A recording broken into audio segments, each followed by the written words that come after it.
అయిపోయింది. మాకు చేదోడుగా ఉంటుంది జాయింట్ కలెక్టర్ అది కూడా చాలా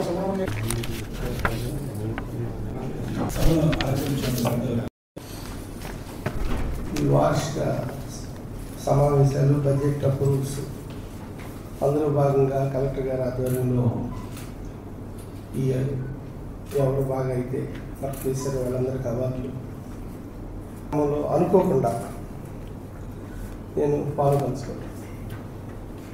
వాస్తవంగా రామచంద్రరాజు గారు సోదర సమానులు పవిత్రమైన ఈ రెడ్ క్రాస్ సొసైటీలో ఆయన ఎప్పటి నుంచో సేవలు అందిస్తూ పాల్పంచుకుంటూ ఉన్నా కూడా పొలిటికల్ లైఫ్ తర్వాత నేను కూడా రెడ్ క్రాస్లో లైఫ్ అంతా పనిచేస్తాను. 20 రోజుల్లో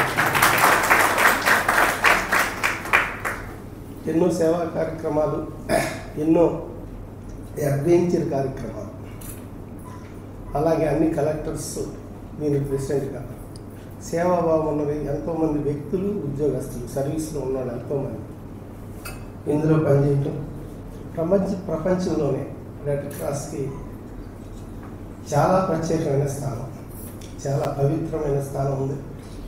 చాలా సంతోషంగా ఉన్నాం.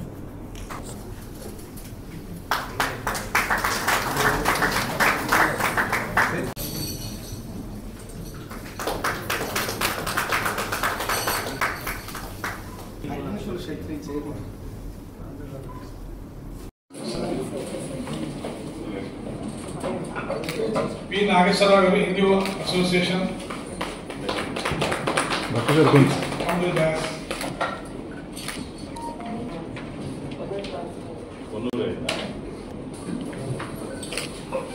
కె సత్యనారాయణ గారు శ్రీరామ్ ఫైనాన్స్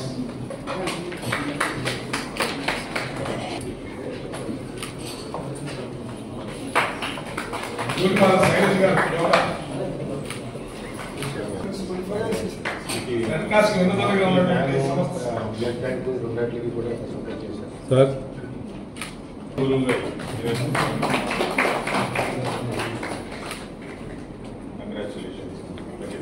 ఎన్ నాగరాజు గారు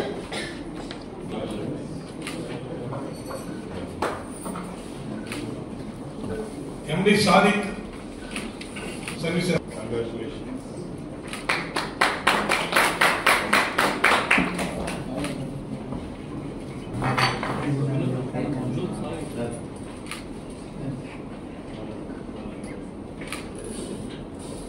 రామకృష్ణ సేవా సమితి రామకృష్ణ మిషన్ విజయశీలం నాయుడు గారు సార్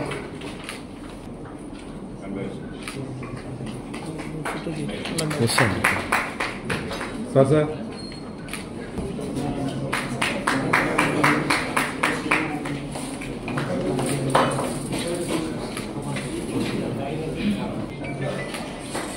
థ్యాంక్ యూ అండి.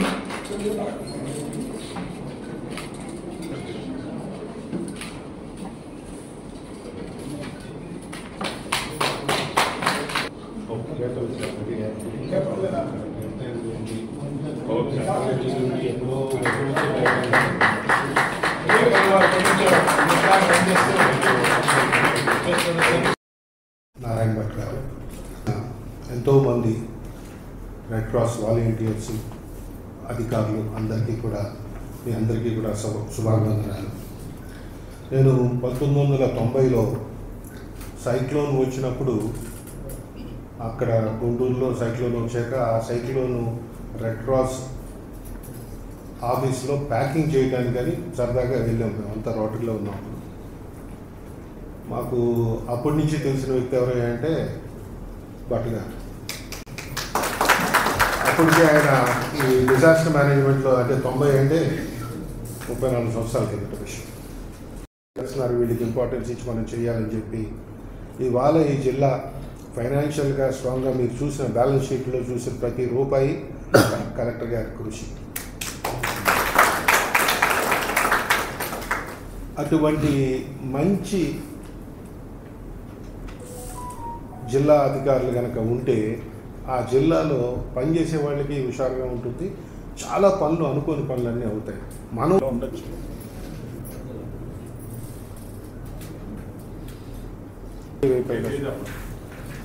చెప్పండి మీరు కూడా. నేను ఇండియన్ రెడ్ క్రాస్ సొసైటీ మూల సూత్రాలైన మానవత, నిష్పాక్షికత, తటస్థత, స్వతంత్రత, స్వచ్ఛంద సేవ, ఐక్యత, విశ్వజనీనత అను 7 సూత్రాలకు అనుగుణంగా నడుచుకుంటూ నాకు అప్పగించిన బాధ్యతలను నిర్వర్తించదనని అంగీకరిస్తూ ప్రతిజ్ఞ చేస్తున్నాను.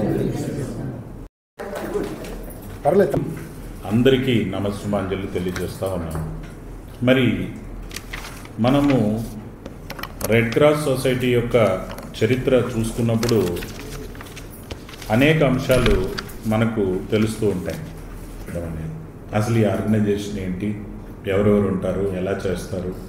మరి ఇది కలెక్టర్కు అనుబంధంగానే కొనసాగిన, నేను అనేక హోదాల్లో కొనసాగినప్పటికీ పూర్తి స్థాయిలో దీని వివరాల్లోకి ఎప్పుడూ వెళ్ళలేదు. బాపట్లకు వచ్చిన తర్వాతనే వెళ్ళడం జరిగింది. అది కూడా నారాయణ భట్టు గారి వారి కృషి ప్రోత్సాహం వల్ల. మరి ఇక్కడికి వచ్చినప్పటి నుంచి అదేవిధంగా మరి మనం అందరి దగ్గర నుంచి మనం రిక్వెస్ట్ చేసి డొనేషన్స్ని రాబట్టుకుందాం, మెంబర్షిప్స్ కూడా ఎక్కువగా చేద్దాం, ఆర్థికంగా మన రెడ్ క్రాస్ సొసైటీని, మన స్వచ్ఛంద సంస్థని కొంచెం పరిపుష్టం చేద్దామని ఆయన ప్రపోజల్స్ పెట్టినప్పుడు ఎంపీడీఓలు, తహసీల్దార్లు, మున్సిపల్ కమిషనర్లు, జిల్లా అధికారులు అందరికీ కూడా మనం చెప్పినప్పుడు వాళ్ళందరూ కూడా సహృదయంతో ముందుకొచ్చి జనరస్గా మరి ముఖ్యమైనటువంటి వ్యక్తుల నుంచి అందరి నుంచి కూడా డొనేషన్స్ చేపించడం, మెంబర్షిప్స్ చేపించడం, అవన్నీ చేసినప్పుడు ఇందాక మన స్టేట్ ట్రెజరర్ గారు చెప్పిన విధంగా మనం దాదాపు 17,84,000 రూపాయలు జిల్లాలో మనకు రిసీప్ట్స్ రావడం జరిగింది. మరి ఈ రోజున ఖర్చులు పోగా ఇంకా దాదాపు మనం 12 లక్షల పైనే మిగులు బ్యాలెన్స్ కనబడుతుంది. ఇంకా కొన్ని కార్యక్రమాలు కూడా మనం చేయొచ్చు. మరి మొట్టమొదట్లోనే మనము మధ్యాహ్నం ఎవరైతే గ్రీవెన్స్ పిటిషన్స్ ఇవ్వడం కోసం పేదలు, ఎస్సీలు, ఎస్టీలు, వికలాంగులు, గర్భవతులు, చిన్నపిల్లలు తీసుకొని వచ్చే వాళ్ళు వస్తారు. మనమేమో కలెక్టరేట్ కొంచెం ఊర్లో నుంచి దూరంగా ఉంటాం. బస్టాండ్లో దిగితే ఆటోకి రావాలి, రైల్వే స్టేషన్లో దిగిన ఆటోకి రావాలి. వాళ్ళు ఆ బస్సుకి, రైలుకి ఛార్జీలు, ఆటో ఛార్జీలు పెట్టుకొని భోజనం చేయకుండా వెళ్ళిపోతారు. కడుపు నాకు తెలియదు కానీ ఒక 2 నెలలో 3 నెలలో సొంతంగా భరించారు నారాయణ భట్టు గారు. సొంతంగా భరించి వాళ్ళందరూ మనం అన్నీ చేద్దామని చెప్పి నేను ఇక్కడి నుంచి ఇవ్వడం స్టార్ట్ అయింది. మనం డబ్బులు పెట్టి ఇవ్వడం స్టార్ట్ అయిపోయిన తర్వాత మళ్ళీ ఎవరికో బెస్ట్ ఐడియా వచ్చింది. మనం పెట్టే అన్నం కంటే కూడా అన్న క్యాంటీన్లో ఇంకా క్వాలిటీతో అక్షయ పాత్ర వాళ్ళు బ్రహ్మాండమైన భోజనం వేడివేడిగా వడ్డిస్తున్నారు.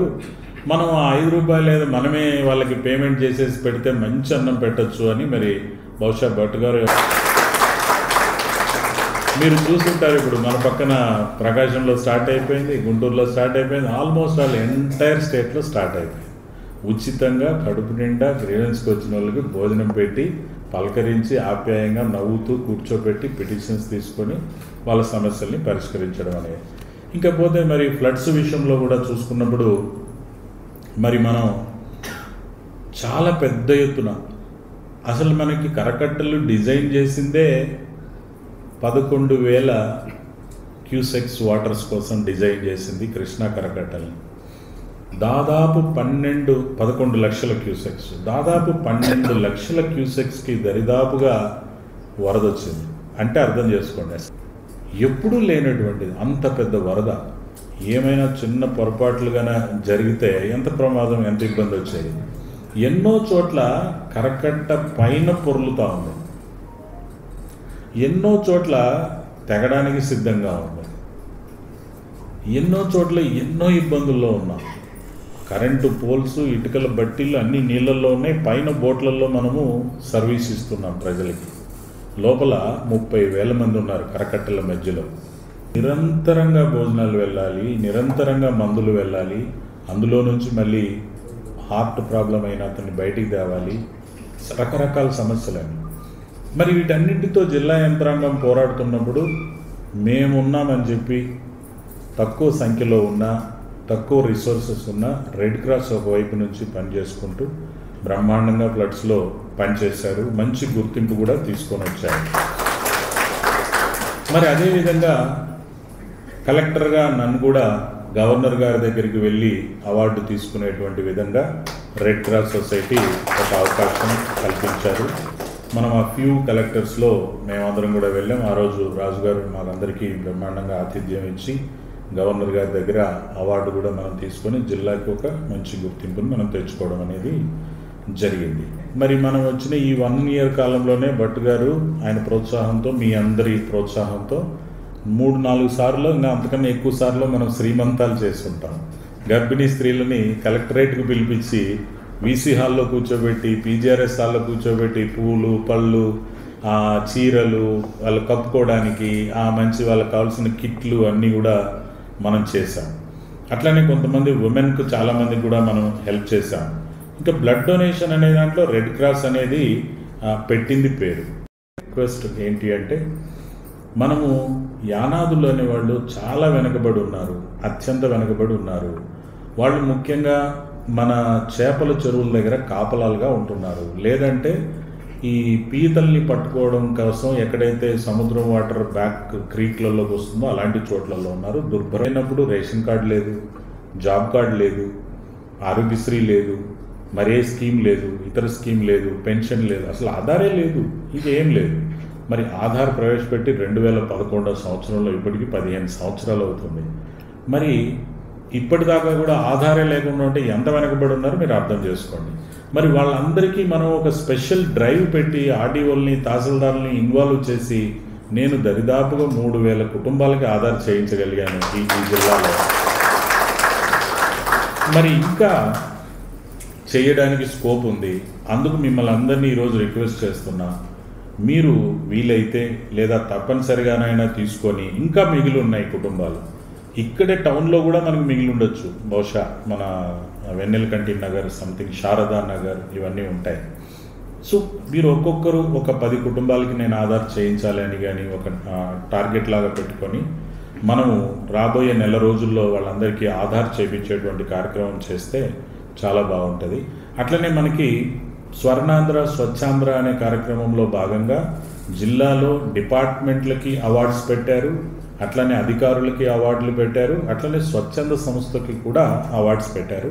అందులో నేను మన రెడ్ క్రాస్ సొసైటీనే అవార్డుకి ప్రమోట్ చేయాలని చెప్పి, రికమెండ్ చేయాలని చెప్పి నిర్ణయించుకున్నాను. కాబట్టి ప్రతి 3వ శనివారం రోజున, స్వర్ణాంధ్ర స్వచ్ఛాంధ్ర రోజున మీరు పార్టిసిపేట్ చేస్తున్నారు. భట్ గారు ఉత్సాహంగా మీ అందరినీ తీసుకొని వచ్చి పార్టిసిపేట్ చేస్తున్నారు. ఆ ఫీల్డ్లో కూడా మీరు మరింత ఫోకస్ చేస్తూ మరి ఏదైనా ఒక ఇన్ఫర్మేషన్ను మాకు మా మీడియా ద్వారా తీసుకొనైనా కానీ మరే రకంగా అయినా కానీ ఇన్ఫర్మేషన్ కలెక్టర్కు అందే విధంగా ఎక్కడైతే సరిగ్గా స్వచ్ఛాంధ్ర యాక్టివిటీస్ పాటించట్లేదు, మా ఫోకస్ అవసరం ఉంది. అలాంటిది మనం చేసినట్టయితే దాంట్లో కూడా మనం ఇంకా ముందుకెళ్ళడానికి అవకాశం. మనకి స్టేట్ నుంచి వచ్చిన ట్రెజరర్ గారికి, మీ అందరికీ మరొకసారి శుభాకాంక్షలు తెలియజేస్తూ సెలవు తీసుకుంటాం.